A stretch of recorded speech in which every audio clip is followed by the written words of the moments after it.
Hello दोस्तों, कैसे हो आप सब लोग। आई होप आप सब लोग अच्छे होंगे। आज है 8 अगस्त 2024 और जो लोग मेरे चैनल पर नए हैं मैं उनको यह बता दूं कि अभी तक मुझे 11 मंथ्स हो चुके हैं इन्वेस्टमेंट करते हुए और मेरा गोल है म्यूचुअल फंड से फर्स्ट 1 करोड़ कमाने का। मैं इस चैनल पर अपने म्यूचुअल फंड पोर्टफोलियो के डेली अपडेट शेयर करता हूं, तो चैनल को अभी तक आपने सब्सक्राइब नहीं किया तो तुरंत सब्सक्राइब कर लें। तो चलिए आज देखते हैं मेरे पोर्टफोलियो का क्या रिटर्न है, मेरे पोर्टफोलियो में कौन कौन से म्यूचुअल फंड हैं। तो जैसा कि आप लोग स्क्रीन पर देख सकते हैं, ये सारे म्यूचुअल फंड्स हैं जिनमें मैं इन्वेस्टमेंट करता हूं और इसमें से कोटक इमर्जिंग इक्विटी फंड और Nippon India small cap fund, इनमें मैं इन्वेस्टमेंट अभी नहीं करता हूं। इनके मेरे अलग रीजन्स है मैंने इन्वेस्टमेंट किस लिए स्टॉप किया था। बट अगर ऑलरेडी इनमें कोई इन्वेस्टमेंट कर रहा है तो उसको बिल्कुल उसको कंटिन्यू रखना चाहिए और नया भी कोई इन्वेस्टमेंट इसमें करना चाहता है तो बिल्कुल कीजिए। ये बहुत अच्छे म्यूचुअल फंड्स हैं। मेरे अलग रीजन्स थे, इस वजह से मैंने क्लोज़ कर दिया। उसके अलावा दोस्तों अब देखते हैं मैंने कितना इन्वेस्टमेंट किया और मेरा प्रॉफिट कितना है। तो दोस्तों अभी तक मैंने 12,35,889 इन्वेस्टमेंट किए हैं, जिसकी आज की डेट में करंट वैल्यू 14,59,270 और जो मेरा टोटल प्रॉफिट है 2,23,381 जो कि 18.07% है। जो एक दिन का मेरे पोर्टफोलियो में चेंज आया है वो +30,309 जो कि 2.12% है मेरे पोर्टफोलियो का। तो ये मेरा प्रॉफिट इंक्रीज़ हो गया है। अभी लास्ट 2 दिनों से मेरा पोर्टफोलियो डाउन गया था काफ़ी, लगभग 50,000 से 50-60 हज़ार रुपये का लॉस हो रहा था प्रॉफिट में से, मतलब कम हो गए थे मेरे। अभी ये आज मार्केट ठीक ठाक ऊपर गई है तो इसकी वजह से मुझे 30,000 रुपये का फ़ायदा इसमें दिख रहा है। ये सब चलता रहता है दोस्तों, प्रॉफिट लॉस चलता रहेगा। लॉन्ग टर्म के लिए हम लोग इन्वेस्टमेंट कर रहे हैं तो इसमें छोटा मोटा प्रॉफिट लॉस चलता रहेगा। करंट वैल्यू भी अगर कम हो गई इन्वेस्टमेंट से तब भी मुझे कोई दिक्कत नहीं है, क्योंकि मैं लॉन्ग टर्म इन्वेस्टर हूँ और लंबे समय के लिए इन्वेस्टमेंट करना चाहता हूँ। यही मैं आप लोगों को भी सलाह देता हूँ कि अगर आप लॉन्ग टर्म इन्वेस्टमेंट करना चाहते हैं तो म्यूचुअल फंड आपके लिए बेस्ट है। तो दोस्तों मैं आप लोगों को हमेशा मोटिवेट करता रहता हूँ कि आप लोग हमेशा रेगुलर इन्वेस्टमेंट पे अपना फोकस करें। जब भी मार्केट डाउन जाए तो आप लमसम भी कर सकते हैं, अदरवाइज रेगुलरली तो आप करते रहो, चाहे मार्केट अप जाए चाहे डाउन जाए। आप रेगुलरली जो इन्वेस्टमेंट आपका एसआईपी वगैरह चल रहा है तो उसको आप हमेशा करते रहो, उसको बिल्कुल मत स्टॉप करो अगर मार्केट डाउन जाती है। मार्केट डाउन जाए तो आपके पास थोड़ा बहुत अगर एक्स्ट्रा पैसा रहता तो आप इन्वेस्टमेंट उसको कर सकते हैं।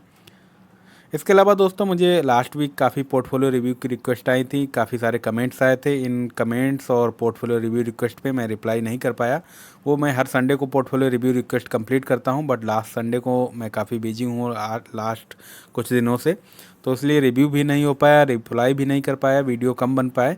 तो आज ये सेशन मेनली फोकस रहेगा पोर्टफोलियो रिव्यू रिक्वेस्ट जो आई थी उनको रिव्यू करेंगे। उसके अलावा जो कमेंट्स आए थे वो कमेंट का रिप्लाई करने की कोशिश करेंगे। तो दोस्तों यहाँ पे वीडियो काफ़ी लंबा हो जाएगा, इसलिए मैं इस वीडियो को 4 पार्ट में डिवाइड करूँगा, पार्ट 1, पार्ट 2, पार्ट 3, पार्ट 4।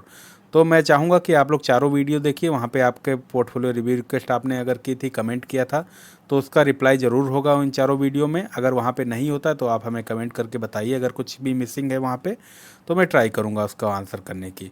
मैं चाहूँगा कि आप चारों वीडियो देखो, आप लोगों को बहुत कुछ सीखने को मिलेगा। तो चलिए देखते हैं क्या क्या कमेंट्स और पोर्टफोलियो रिव्यू रिक्वेस्ट आई थी। अगला कमेंट है शशिकांत का, एमएफ सेंट्रल ऐप से केवाईसी कैसे करें प्लीज़ रिप्लाई। यार एमएफ सेंट्रल ऐप से अगर आपने ये खरीदा है म्यूचुअल फंड तो आपको उसी टाइम वो पूछता है केवाईसी करने के लिए। अगर आपका किसी दूसरे ऐप से आपने खरीद रखा है तो उस ऐप में कर सकते हैं। एमएफ सेंट्रल में ऐसी कोई फंक्शनलिटी नहीं मेरे हिसाब से जहाँ पे आप केवाईसी कर पाएँ। अगर आपने दूसरे ऐप से किसी से खरीद रखा है तो वहाँ से उस ऐप में जाके आप कर सकते हैं केवाईसी। नहीं तो केआरए होते हैं जो अभी एनएसई ने 5 या 6 केआरए किए हैं। केआरए का मैं स्क्रीनशॉट लगा दूंगा कौन कौन से केआरए हैं। तो उनमें से किसी की वेबसाइट पे कैंप्स पे पहले जाके आप चेक कर लो आपका केआरए कौन है। वहाँ पे आप अगर अपना पैन कार्ड नंबर ये सब डालेंगे डिटेल तो आपका ये पता चल जाएगा आपका केआरए कौन है। तो उस केआरए की फिर वेबसाइट पे जाके आपको वहाँ पे अपडेट करना है केआरए। तो केआरए में एनएसई है और उसके अलावा सीडीएसएल वेंचर्स है, वहाँ पे ये केआरए है, केम्स केआरए है, एनएसडीएल है, कार्बी है।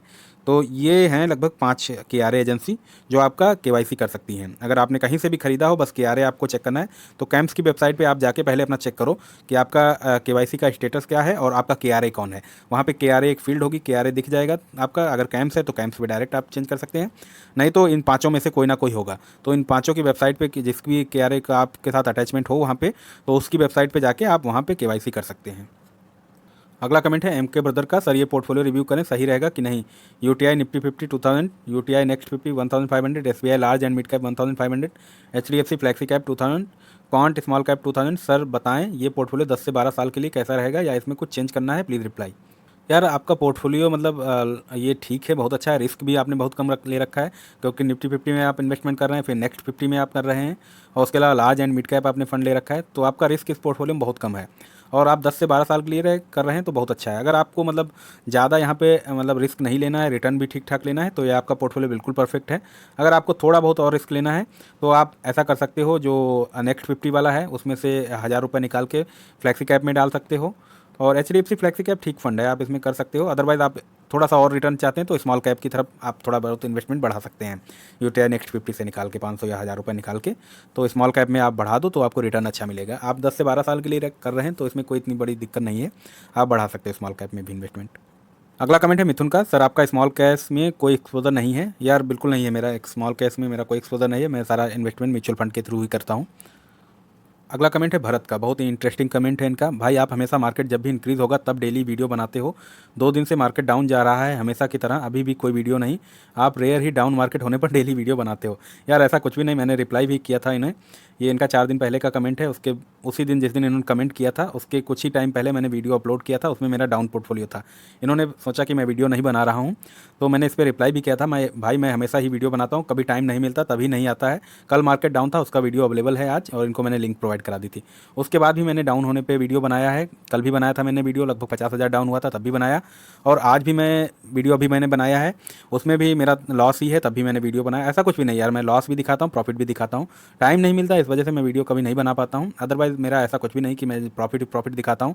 आप मेरे पिछले वीडियो देखोगे उसमें भी मैंने दिखाया, ज़्यादातर अभी कुछ दिनों से मार्केट लॉस में जा ही नहीं रही थी, इसीलिए लॉस नहीं दिखता था। अगर आप मेरे स्टार्टिंग से वीडियो देखोगे, मैंने डेली का डेली लॉस भी दिखाया है, प्रॉफिट भी दिखाया है।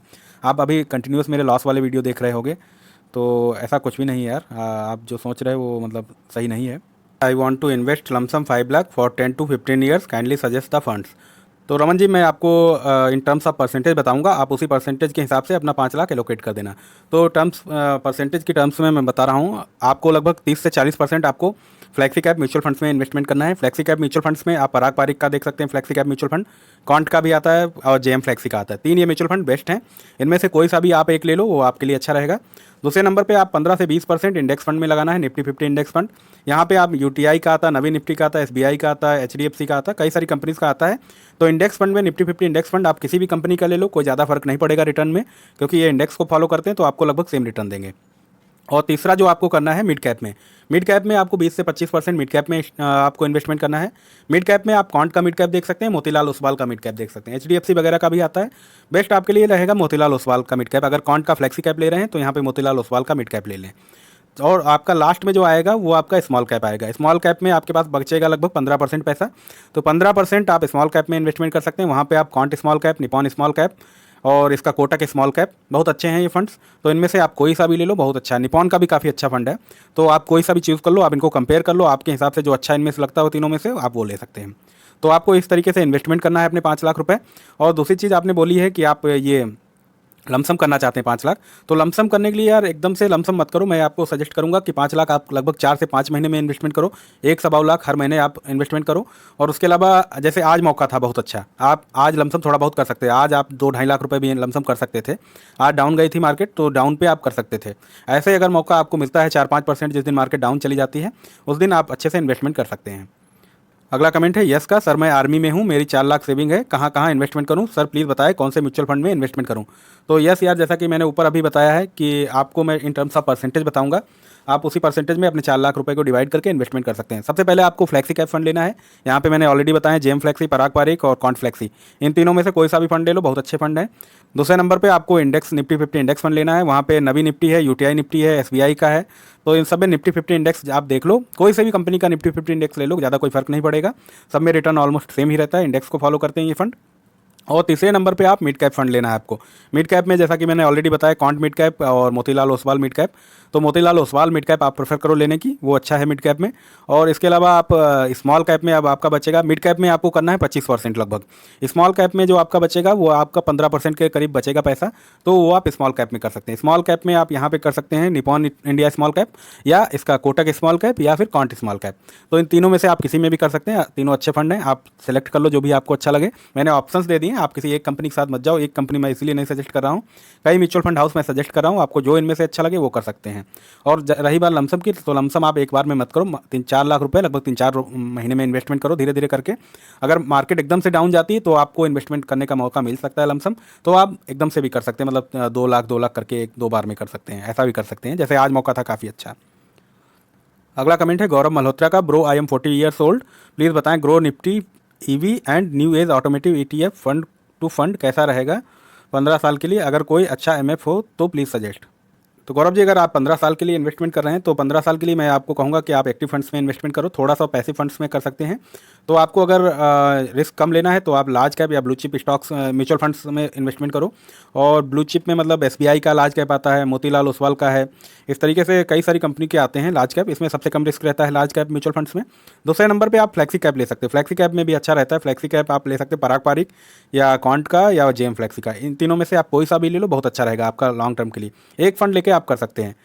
ये जो आपका grow Nifty 50 EV new age automotive ETF है, ये पैसिव फंड है, तो इसको आप अवॉइड ही करो। और ये एक तो सेक्टोरियल है ETF, तो सेक्टोरियल यार मुझे तो समझ में नहीं आता है, बट अगर आपका मन है तो आप इसको कंटिन्यू रख सकते हैं। मुझे इतना समझ में नहीं आता सेक्टोरियल फंड। सेक्टोरियल फंड आज चलेंगे कल नहीं चलेंगे, ऐसा रहता है उनका, तो उनकी साइकिल में चलते हैं, उनका साइकिल में रिटर्न रहता है, कभी कोई सेक्टर अप जा रहा है, कभी कोई सेक्टर हाई जा रहा है, कभी लो जा रहा है, तो इसीलिए मुझे सेक्टोरियल फंड पसंद नहीं है, मैं अवॉइड करता हूँ। सेक्टोरियल फंड में ज़्यादा इन्वेस्टमेंट भी नहीं करना चाहिए, आप अपने पोर्टफोलियो को हमेशा बैलेंस रखो। अगला कमेंट है रावत जूनियर का, my investment Parag Parikh flexi cap 6000, Axis small cap 4000, Axis growth opportunity fund 3000, SBI small cap 1000, Canara Robeco small cap 3000, review my portfolio, क्या कुछ फंड चेंज करने चाहिए। तो रावत जी, यहाँ पे आपका म्यूचुअल फंड में थोड़ा सा चेंज आपको करना पड़ेगा, आपको थोड़ा रिस्क यहाँ पे कम करना होगा। आप स्मॉल कैप में ज़्यादा इन्वेस्टमेंट कर रहे हैं, 8000 रुपये लगभग स्मॉल कैप में आप इन्वेस्टमेंट कर रहे हैं, तो यहाँ पे आप अगर 1 से 2000 रुपये निकाल के 1000 भी निकाल लो और निफ्टी 50 इंडेक्स फंड में आप इन्वेस्टमेंट कर दोगे तो आपके लिए ज़्यादा अच्छा रहेगा, 1 से 1500 रुपये। तो स्मॉल कैप में कहीं थोड़ा थोड़ा कम कर दो तीनों में से, तो आप 1500 रुपये 500-500 रुपये भी कम करोगे तब भी आपके पास 1500 हो जाएंगे। वो निफ्टी 50 इंडेक्स फंड ले लो, नबी का ले लो, किसी का भी ले लो, कोई फ़र्क नहीं पड़ता, बट आपका रिस्क कम हो जाएगा उसमें। वो Nifty 50 index fund large cap में आपका इन्वेस्टमेंट करेगा तो रिस्क उससे कम हो जाएगा, पोर्टफोलियो भी थोड़ा बैलेंस हो जाएगा। बाकी आपका पराग पारिक बहुत अच्छा फंड है, इसमें कंटिन्यू रखिए इसमें इन्वेस्टमेंट, और भी आपके सारे म्यूचुअल फंड्स अच्छे हैं तो इन्हीं को कंटिन्यू कीजिए आप। बस ये थोड़ा सा आपको एडजस्टमेंट करना है पैसे के मामले में, निफ्टी 50 इंडेक्स फंड लेना है। अगला कमेंट है पैकर्स एंड मूवर्स का, please review my portfolio, Axis small cap fund 1000, Nippon India small cap 1000, SBI small cap 1000, Tata small cap 1000, SBI Nifty small cap 250 index fund 1000, Tata digital India fund 1000, Parag Parikh flexi cap mutual fund 1000, Aditya Birla Sun Life PSU equity fund 1000, Kotak emerging equity fund 1000, Motilal Oswal mid cap fund 1000, HDFC mid cap opportunity fund 1000। सबसे पहले आपके number of mutual funds जो हैं बहुत ज़्यादा हैं, इनको थोड़ा कम करो। जैसा कि आप स्मॉल कैप में देख सकते हैं, स्मॉल के स्टार्टिंग के 5 म्यूचुअल फंड आपका स्मॉल कैप में है, 5000 रुपये लगभग, आप 11000 की टोटल SIP करते हैं, उसमें से 5000 डायरेक्ट यहीं पे स्मॉल कैप में ही चले जाते हैं। तो यहाँ पे स्मॉल कैप में आपको थोड़ा पैसा कम करना है, रिस्क थोड़ा ज़्यादा बढ़ जाता है आपके लिए, तो यहाँ पे आप कुछ फंड्स क्लोज कर सकते हैं, कुछ फंड मर्ज भी कर सकते हैं। जैसे कि आप SBI Nifty 50 small cap 250 index fund इसको लेने की जरूरत नहीं है, इसकी जगह पे आप पराग पारिक फ्लेक्सी कैप में 1000 रुपये बढ़ा देंगे, वो ज़्यादा बेटर रहेगा आपके लिए। दूसरी चीज़, आपके पास फिर बचेंगे 4 म्यूचुअल फंड, 4 म्यूचुअल फंड में से भी आप 2 म्यूचुअल फंड क्लोज कर सकते हैं। इसमें देख लो आपको जो अच्छा लगे, निपॉन इंडिया स्मॉल कैप इसको बिल्कुल मत बंद करना, ये बहुत अच्छा फंड है। बाकी 3 में से देख लो किसको क्लोज, 2 कौन से क्लोज कर सकते हैं, 2 कौन से बचे, एक कौन सा बचेगा। तो आप स्मॉल कैप में लगभग 4000 रुपये लगाओगे, जो 2000 रुपये 2 क्लोज करके 2000 रुपये बचेंगे, वो जो बचे हुए स्मॉल कैप बचेंगे आपके पास 2, उनमें 2000 रुपये इन्वेस्टमेंट और कर देना, तो 2000 रुपये दोनों स्मॉल कैप में जाएंगे, तो 4000 टोटल जाएगा। बाकी आपका निफ्टी 50 स्मॉल कैप 250 इंडेक्स, इसका 1000 आपका इसमें चला जाएगा फ्लैक्सी कैप में, पराग पारिक। टाटा डिजिटल फंड ठीक है, Aditya Birla Sun Life PSU इसका परसेंटेज ठीक है, सेक्टोरियल फंड है, डिजिटल फंड भी सेक्टोरियल है। कोटक इमर्जिंग इक्विटी ये मिड कैप का है आपका, मोतीलाल ओसवाल मिड कैप, इन 3 में से भी आप इसको एक काम कर सकते हैं, एक क्लोज कर सकते हैं, 1 या 2 भी क्लोज कर सकते हैं, कोई दिक्कत नहीं है। इसकी जगह पे आप एक लार्ज कैप में कुछ ले सकते हैं, निफ्टी 50 इंडेक्स फंड ले लो, UTI निफ्टी 50 या नवी निफ्टी किसी का भी ले लो। निफ्टी 50 में 1000 लगा लो, और जो 2 फंड आपके बचेंगे तो उनमें से क्या करो, मोतीलाल ओसवाल मिड कैप को ही रखो, आप दूसरे 2 फंड क्लोज कर दो। उनमें क्या कर दो, 1000 रुपये जो मिड कैप वाला बचेगा आपके पास, वो उसी में Motilal Oswal cap mid cap में लगा देना, तो 2000 रुपये मोतीलाल ओसवाल मिड कैप में चले जाएंगे। तो इस तरीके से आपके पोर्टफोलियो में नंबर ऑफ म्यूचुअल फंड्स भी कम हो जाएंगे और आपका पोर्टफोलियो भी थोड़ा बैलेंस हो जाएगा, रिस्क भी थोड़ा कम हो जाएगा। तो दोस्तों, ये video part 1, part 2, part 3, part 4 4 part में है। वीडियो लंबा हो जाता है इसलिए मैंने 4 पार्ट में डिवाइड किया। अगर आपका पोर्टफोलियो रिव्यू रिक्वेस्ट या आपके कमेंट पर इस वीडियो में रिप्लाई नहीं है तो आप अगले जो 3 रिमेनिंग पार्ट बचे हैं उनको भी देखिए, वहाँ पे आपके कमेंट पे रिप्लाई जरूर होगा। तो इसके अलावा दोस्तों मैं यहाँ पर एक बात बोलना चाहूँगा, ये आपके कमेंट्स या पोर्टफोलियो रिव्यू पर मेरे सारे पर्सनल व्यूज़ हैं। आप कोई भी इन्वेस्टमेंट करने से पहले अपने म्यूचुअल फंड एडवाइजर से जरूर राय ले लें, उसके बाद ही इन्वेस्टमेंट करें। दोस्तों आप लोगों का इस चैनल पर बहुत सपोर्ट और प्यार मिल रहा है, ऐसे अपना सपोर्ट और प्यार बनाए रखिए इस चैनल पर। अगर आप चैनल पर नए हैं तो चैनल को सब्सक्राइब करें, लाइक करें, ज़्यादा से ज़्यादा वीडियो को शेयर करें। आज के लिए इतना ही। Thank you, bye bye, take care.